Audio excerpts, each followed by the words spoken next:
Thank you so much for joining me, and thank you so much for allowing me to purchase this watch from you, incidentally. Incredible piece. Yeah. So if you guys are not aware of what this is the Ultraman. The theory is there's around 40 of these watches, and you have to buy these with extracts from the archive, right? Is that correct?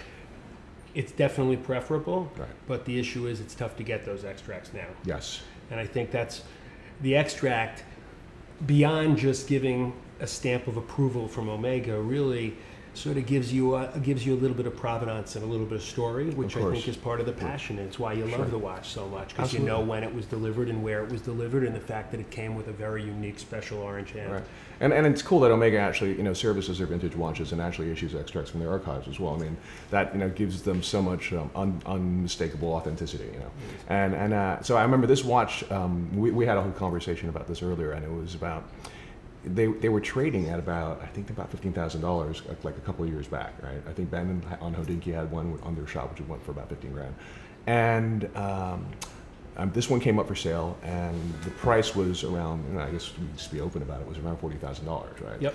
And I remember speaking to my buddy William, who's Speedmaster 101, about this, and I emailed him and I said, "What do you think?" And he said, "Well, if you spend that much money on it, you'll be the first person that spent that much money on it. However, that doesn't necessarily make you wrong, because think about it from this perspective. It's a unique Speedmaster in that there's nothing else that looks like it. It has a very specific orange hand, because I know there was orange hands from other watches, Mark IIs. There was a Seamaster that had one. I think the Flightmasters had them as well, but they're not the same length, if I'm not mistaken, right? I think what you recognized is the value in paying a premium for top quality. Absolutely. It sounds like a cliche. Yes. Every watch collector has had this conversation before, but the reality is, and I certainly have lived this as a collector. Yes. It's typically a good policy to pay tomorrow's prices if you're really getting best in class. And by and large, we all know we're in a market where the demand for great vintage watches is blossoming. Absolutely. And the reality is, the market seems to find a way to catch up. Right. Is that in perpetuity? Nobody knows. Right. What's a little bit unusual in this instance is you don't have that watch terribly long. When did you buy it? It's a couple months ago. A couple of months ago. Tomorrow came much sooner than we anyone thought. Yes. So we knew you were paying pretty much top of the market at right. the time. I think you'd struggle to find an example that great at that price, and it's only been 60, 70, 90 days. So let's talk about that also. I mean, what do you think of the sort of headiness and the topsy-turvy nature of what's going on in vintage watches? I shouldn't say topsy-turvy because it's only top, right? It's. I think that the average vintage watch collector is searching right now for an equilibrium between passion and investment. Sure. What do I mean? Passion is what drives us to buy these watches. Sure. It's what gets us excited. We make sense of the world through narrative, through stories, through objects and events that connect to our aspirations. Sure. That's what passion is. That's what keeps you up all night. That's what drives you to buy a watch. However, some of these watches have gotten very expensive very quickly. Yes. So there's the second part of the equation, which is the investment side. And in essence, that's created a little bit of a check and balance against passion. Right. For a long time, if you read the forums, people would always say, pay no attention to investment, buy what you love, don't expect to... That was taboo to use that word. Investment, yes, absolutely. Now there's a real reality. You'd be naive not to think like that. Yes. So I think collectors are searching for the correct balance, the correct equilibrium between passion and investment. We're up all night slaving away at the details of the watches. We want to buy them because we love them. Right. But now it's very rational to start thinking, is this a wise place to put money? Is it liquid? Is there a market for this particular watch? Is it the right condition? Can I sell if I have to? Am I going to make money? It's very rational, and it's not taboo to talk about that anymore. In fact, I think it's great when we openly discuss it. It's funny because in the old days, you'd ask anyone from an auction house or a vintage watch expert, and you're like, what should I invest in? And he goes, and they would always be, invest in what you love, right? Which is very McMahon sounding, and so on. But it's not meaningful, right? It's not meaningful, and maybe it had a place years ago, but right now we're in a time when vintage watches are blossoming as a collectible. And I guess we can go on record also. I certainly am happy to say, like, if you want to invest in a watch that you're going to make money on, buy an Ultraman, right? But buy it wisely. Buy one with an extract from the archive, and it should say special model fitted with orange hand. Right. Make sure it falls within the movement number, and you can find all this out on probably on Analog Shift or on Moonwatch only as well. And easier said than done, I might add. Though. Yes, they're tough to get nowadays, but if you can buy it at a decent price, and I would say under $50,000 if possible, you're going to make money on it, right? I would all day long. Yes. All day long. Absolutely. Well, I was having an interesting conversation with Oral Box, and I was like, why is it that you think people love vintage watches so much? And he said that it's also because that time has a unique effect on every single watch. And as a result, what was created initially as a uniform product has become, each piece becomes individualized over time. It develops patina, and Absolutely. I've noticed in your collection of watches, this is something that you clearly connect with. Is that true? I do.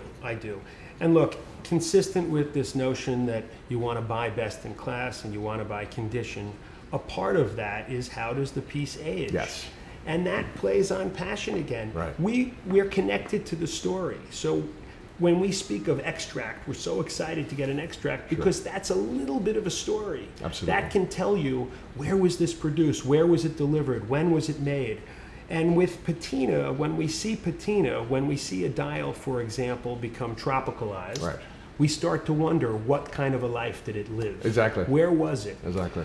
All right, I'll just be honest. I'm pretty much a functional alcoholic. And one of my passions is wine. And what I love about wine, particularly Burgundy, is that every bottle, not just every vintage, but every bottle from that vintage ages in a different way, And what was created as a uniform product is now individualized by time. And this is what we see in patina and watches, which is clearly something that you really connect with, Jeff, It's really one of the beauty of vintage watches. On one hand, we strive for originality. We strive for condition. We want to know, ideally, that a watch hasn't been altered or played with. And with that, we want to think about how has it lived its life. Right. So in the case of this Speedmaster, for example, this is a 2998-2. Lollipop. And it's turned brown. It's so a beautiful. Real chocolate brown, and this dial was born black. Wow, it's absolutely stunning. And became brown. It has a very special second hand, as you just referenced, a lollipop, which is enormously valuable and something coveted. Right. It has a bezel that says base 1000. Right. And that too, these little details that if you blur your eyes, you wouldn't even know it was there, but they're incredibly meaningful to collectors. And you just wonder, why did this dial turn brown? Where might it have lived? Yes. Super cool, very exciting. Do you know what the history of this watch is? I can tell you that it was produced in the mid 1960, June of 1960, and delivered to Germany. Oh, okay, so interesting. It was born in Germany. Right. And it ended up in Manhattan 60 years later. Well, the other thing I love about these watches is the caliber 321, right? So the caliber 321 in Lemania Speed 2310, that's kind of one of the most venerable sort of chronograph movements. I mean, Patek was using it for its 5070, 5970. That's the base for the 5004 split-second chronograph as well. Vacheron was using it for years as well. Roger Dubuis used it during those early homage chronographs, which are incidentally amazing watches and are actually quite interesting from an investment perspective. And so it's cool that all of the watches that went to the moon that were certified by NASA had caliber 321s in it. Absolutely. It's something special about Omega, and it's something special about Speedmasters. Absolutely. It's a little bit different than with respect to vintage Rolex, where people focus a little bit less on the movement. Yes. They're more workhorses, yes, but we don't talk about them perhaps with the same pride when we say 321. Of course. Also, in the spirit of patina, when I look at this watch, to me, this is sort of the epitome of that. This is a 1016 from Beautiful. 1966. It has a very even brown, beautiful caramel dial. The amazing thing is it came from the original owner's family in Rwanda, South Africa. Amazing. So this is out of Africa. It took us about 4 months to get it out of there and have it delivered to the States, but I'm very proud of it, and it was born just like this. Right.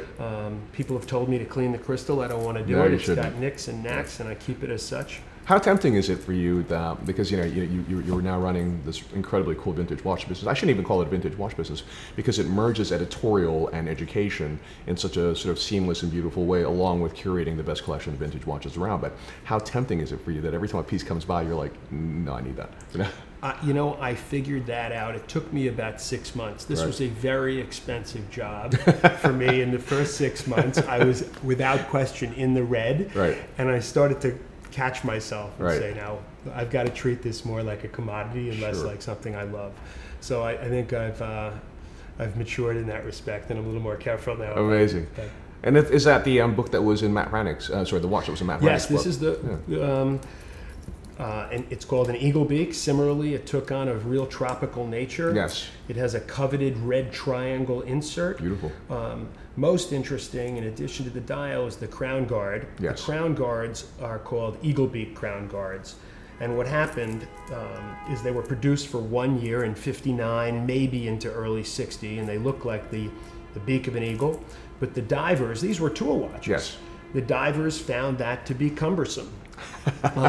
So they were very quickly discontinued, and they became pointed crown guards. That's right. That's right. So they were cumbersome because you didn't have access to the crown so easily. Is that correct? They couldn't be turned underwater right. With the same efficiency that a crown guard utilizes today, a rounded crown guard. Fantastic. So you can sort of see the progression. Really, my favorite watch in the world is my James Bond, my big crown. Very nice. It's a 5510. Yes. Along with the notion of loving stories, I don't think there's a kid around who doesn't love James Bond, and absolutely every guy wants to be James Bond. Well, in particular because of Ursula Andress rising from the ocean. You no know? question about she's, it. For sure. She's the most absolutely Don't get me woman. started. So this is a big crown from 1958. Very cool. It's a 5510. Yes. Again, it has this red triangle. Similarly, the crown, it didn't have a crown guard, thus the notion of big crown, and discontinued. It provided no protection for the important crown. You know, it's very interesting also, from the advent of professional diving watches, it was very interesting to see that actually probably the majority of people who are buying them were not actually interested in diving, you know? And it's such a great sort of demonstration of what a watch actually is, which is, you know, kind of transports you, right? It gives you the sense of adventure, of freedom, you know? It absolutely does. Again, you're thinking about where was this watch? Right. And that's why we always strive for provenance. That was a word that really never entered my vocabulary until I started getting interested in watches. And you have the companion piece as well, which is the small crown. I have the companion piece, which is the small crown. Produced at about the same time, 1958, 1959. This is called a 5508. Right. It has in essence, the same bezel with a red triangle. Yes. The crown was smaller. Great patina on that watch as well. That dial is really lovely. This is particularly special for me, and I always say I'll never sell it. Right. Why do I say that? I acquired this watch from a father and son in Alexandria, Egypt. Right. Wow. It was the father's father or the son's grandfather's watch. He bought it in Kuwait in 1959. Yes. And he never touched it. He wrapped it in a piece of fabric. He saved the box and all the little accessories and the trinkets. And what's amazing, and I really don't know that many hobbies that can produce this kind of satisfaction, but I've remained enormously close with this family in Alexandria, Egypt. And you met them through the watch? I met them through the watch, through an email. They had never been to the United States. They flew to New York to deliver the watch. We remained close friends. I'd say we're in touch just about every single week. That's amazing. And for a guy like me who grew up in Manhattan, I never would have had friends in Alexandria, Egypt that I was communicating with regularly. But all because of a grandfather heirloom. What's also a little bit unusual in this case is my grandfather, who's not around anymore, was a fireman in New York City. And when I acquired this watch from them, I gave them my grandfather's fireman's badge. Oh, cool. So we exchanged heirlooms on the paternal side, and it was kind of a cool experience for me. So tell us about the James Bond spy watch that you've got in this box, which thematically is linked here. Thematically linked. Again, who doesn't like James Bond? Believe it or not, this has a Swiss movement. This is a James Bond spy watch, accurate Swiss movement. Funny enough, I had it serviced by America's leading watchmaker because it didn't work when I got it. Amazing. It has the original store receipt, all the box and papers. What did that cost back in the day? This cost back in the day $10. Sweet. Yeah, $9.99 in New Brunswick. Fantastic. And what's kind of funky, again, it was made in 1965, concurrent with the release of the movie Thunderball. Right. And it has a very, I could take it out of the card, but it has this very unique spyglass scope. Right. So not something we see very often anymore. Right. Quite pragmatic, actually. Very pragmatic. You might use that. Yeah, exactly. So, but it actually works. Right. And again, it's just another piece of history and another piece that ties me to James Bond. Amazing. And it's a nice pair to my 5510. Fantastic. And from that, we're transitioning now into the GMT watches. I love the fact that Rolex actually responded to the demands of, or the requests of Pan Am pilots, because Rolex doesn't respond to the demands of anyone. Absolutely correct. Absolutely correct. What do you think of Basel Fair, I should say, incidentally? I think it has its place. I think it's gotten expensive. Yes. And I think at the end of the day, we like to think of these as passion and collectibles, but the reality is we can't forget it's a business. True. And there has to be a return on investment Yes. for a company. If you guys are wondering what we're talking about, so Basel Fair is the world's oldest sort of trade fair for watches.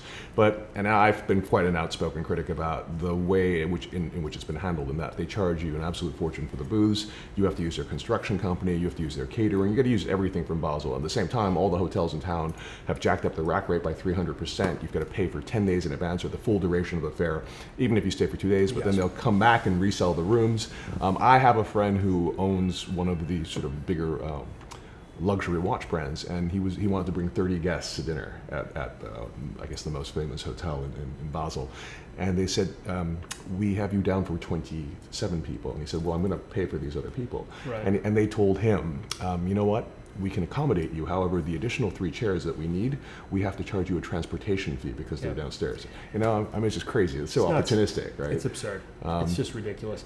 And I think ultimately you pay the price when you don't treat your customer appropriately. Yes. So we saw recently that Swatch Group pulled out of Basel Fair, and it was interesting to me because for example, if I knew that the leader of the Swatch Group, which is like one of the mightiest groups in Swiss watchmaking, was upset at me or not happy with my performance, I'd be like outside of his house every morning, waxing his car, bringing him home baked scones, doing anything I could to get back in his good graces. And it was extraordinary to me that they knew that he was dissatisfied with what they were doing, that they knew that he wanted them to update the fair and become more relevant, especially in the age of social media and the age of where everyone is so connected. And they essentially did nothing, So I think there's a reality that when it comes to watch collecting, and I think this is particularly true in connection with vintage watch collecting, where bigger and more showy isn't necessarily better. Yes. I think the average vintage watch collector likes to be a little bit more understated. Discreet, yes. And most of these watches, they're not big flashy watches. Right. They're not hugely complicated. And there's something fun about wearing something in the spirit of, well, if you know, you know. Yes. So this is the cool thing that I like about vintage watches, is you just can't kind of just go out there. Well, I guess you could come to Analog Shift, and you guys are incredibly trustworthy, and you as a customer will be guided through this process, and you're buying from probably one of the most legit sources around. But at the same time, if you really want a vintage watch, you have to study. Right? You got to go get books. You got to go get, log on to forums. You need to start reading up on specific models and see what connects with you. And then you essentially have to master that to some degree. Absolutely. Right? Absolutely. Before you can buy that watch. Look, we always talk about the expression "buy the seller." Right. That's perhaps never been more important. But it's not only buy the seller, but it's buy the seller and make sure the seller, even if he's honest, does he have the knowledge? Yes. And I have one concern with respect to social media and Instagram. On one hand, it's been fantastic. It's brought people together. It's created a whole new sense of transparency. Yes. But a lot of the discourse and education that we learned on the forums, that's not readily available through social media, I agree. through Instagram. And I sometimes worry that when we talk about buy the seller, even figuring out who are the real experts, who are the guys that really have been studying this for years. Yes. It's hard to recognize. It's very easy to be a watch dealer now. You can open an Instagram account and you're in business. Sure. So for you, excluding Analog Shift, obviously, who would you say are the most legit guys around? Who would you buy from? I would buy, there are a handful of dealers. Look, there's no secret, my great love in life is vintage Rolex. Yes. So for me, I have done a lot of work with Jed McCormick. He's cool. Jedley on Instagram. guys like Andrew Shear. Right. People like that. Those are probably the two guys that I know and trust the most. But there are a number of them out there. You just have to figure out who they are. Yes. And you got to surround yourself with good people. Well, it's a very interesting relationship between the dealer and the client as well, because you engage in this sort of relationship of trust, right? And that relationship is only viable if both members are upholding the trust in that. Absolutely. Right? Absolutely. And you want to buy from somebody who you know will stand by the product. Absolutely. If there's a problem, and I don't mean mechanical, because that's really much less important. Yes. Anybody can you can find a good watchmaker. Right. But if there's a problem and a mistake is made, yes, will the guy stand by it? Will he take it back? Of course. Or even more practically, the reality is it's a world of limited dollars. Sure. Somebody once told me you can't keep them all. Right. So there's no question. Every watch collector goes through a period of buying watches, keeping them, and even if you think you'll have it forever, it may be that 2, 3, 4, 5 years later you say, it's time to part with it. Right. You want to know that you can go back to the dealer and say, hey, take me out of this. Right. Take me out of this at on or about the price, yes, if not more. Yes, exactly. Well, I mean, and if you have done your homework correctly and he's done his homework correctly, it could very well have been a very good investment as well, right? No question about it. They've been, frankly, some of the best investments I've ever made. Yeah, me too, actually. So let's talk about these three last watches. You got a 1675 here. Right, so here's a 1675, and I actually pair it with this 5513 for the following reason. They were both made in 1963. Nice. In the case of the GMT, it has particularly large lume plots. These El Cornino, they call them, crown guards. Yes. It's an unpolished case. Beautiful. But most importantly, like the 5513, the word Swiss appears twice under the 6 o'clock marker, so we call it double Swiss. Right. There's also a small underline yes, on the dial, so we actually call them underline double Swiss, right, which is for the most part unique to 1963. And I'm very proud to have a pair of references, a 5513 amazing, and a 1675 that are both underline double Swiss. The double Swiss and the underline basically were markings made by Rolex to indicate a transition in lume from less safe radium to more safe tritium. So tritium was really not safe. Tritium not safe. Tritium not safe. So these are really sort of immaculate condition pieces with these same very unique traits. I think the expression "the devil is in the details" is probably never more important than with respect to vintage watches. Right. Some people think it's crazy. You need a magnifying glass to see that little Swiss. That Yes. little extra Swiss makes the watch much more expensive. Sure. You can't see it. Any normal person would say you're out of your mind. But when you take a look under a loop, you realize, wow, there's a story there. Yes. That means something. As a Rolex guy, I mean, what do you think of the contemporary Rolexes, and what have they not made that you think would be really cool for them to make?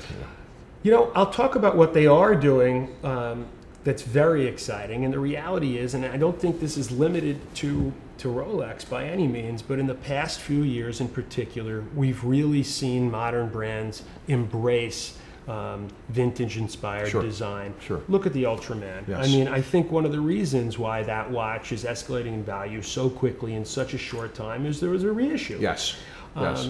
That what a fantastic watch that was. And incidentally, we should also big up not only Omega, who's amazing, but also our buddies over at Fratello as well. Of course. They've done an amazing job with Speedy Tuesday. And to create this incredible community around that hashtag is awesome. Amazing job. But I love the fact also that this watch was bestowed the sobriquet, the Ultraman, because it appeared on the Return of Ultraman. But it was never officially endorsed by the creators of Ultraman. So that was, in collector lore, that was what it was called. I love that Omega, when they created their new Ultraman, they actually went to the creators of Ultraman and made it like a proper association, so it can officially be called the Ultraman. And it actually comes in an Ultraman-inspired kind of box. It has an Ultraman in the subdial. I mean, it's really cool, and it's a great demonstration. That brand, has an amazing leader in Reynold Eichelman. All the guys there are great, and they understand exactly what it is that collectors actually would like to own in a modern watch. They're pressing the right button. Yes. Exactly. They're appealing to your passion. Yes. They understand it. And I think Rolex does too. I mean, look what's happened with, try going into any Rolex boutique and buying a steel sports model. Yeah. I mean, really difficult. There's a reason for that. Yes. Why do you think the demand has increased so significantly? I think it's a variety of reasons. The vintage watch world is really blossoming right now. It's no secret, and I think the modern brands are recognizing that. The current modern watch brands are luxury brands. They're selling luxury. Right. It's not unfair. It's not unreasonable for a modern watch brand or a modern luxury brand to control distribution. Look at the way Hermes does it. To me, that's the epitome. Yes. They went vertically up the chain and bought the alligator farms. Yes, they did. So the notion of controlling supply and controlling distribution, it's not unfair. And to a large degree, that's just the reality of marketing a luxury product. They're embracing vintage designs. Yes. Look at how successful the new ceramic Daytona has been. Look at the recent reissue of the GMTs. Yes. It makes a lot of sense. I love that. You know what? The only thing I wish they'd do with the GMTs is, the original 6542s had those bakelite bezels that had radium indexes in them, so they're actually luminous, right? And that's you could read it off of the luminous GMT hand. Yep.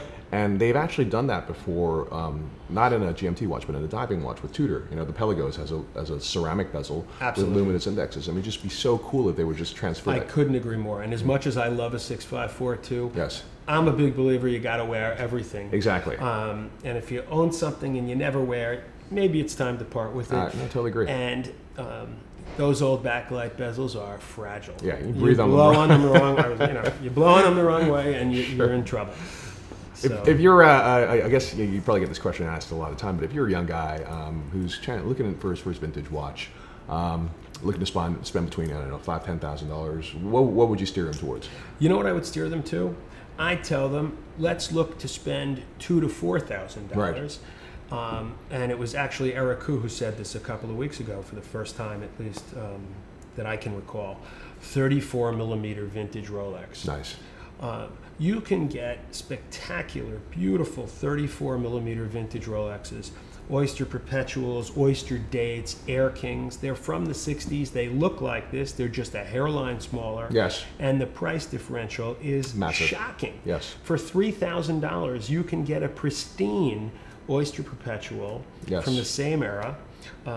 That 2 millimeters is going to save you 5 figures. It's interesting you said that, because I just recently bought for my buddy Nick Fowkes. He had, I guess what they call it, the skinny Engineer, right? So it's an Engineer SL, so the Genta design with the integrated bracelet in gold, but it's 34 mm. So they made the jumbo and they made the 34 mm. And the 34 mm initially I thought was going to be small.